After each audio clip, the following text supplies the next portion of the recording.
Isang araw, tinawag ng Diyos si Abraham at sinubok ang kanyang pananampalataya. Sinabi niya, "Dalhin mo ang iyong anak na si Isaac, ang iyong kaisa-isang anak na iyong mahal, at ihandog mo siya bilang alay sa bundok ng Moriah." Kahit mabigat sa puso, sumunod si Abraham.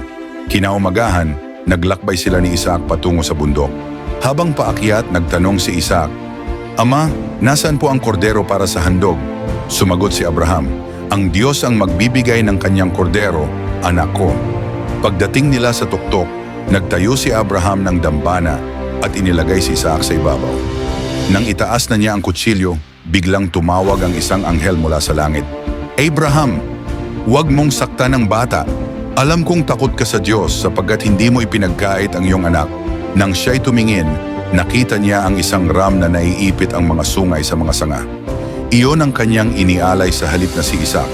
Pinagpala ng Diyos si Abraham at nangakong pagpapalain ang kanyang mga salinlahi. Tinawag ni Abraham ang lugar na iyon, ang Panginoon ang magbibigay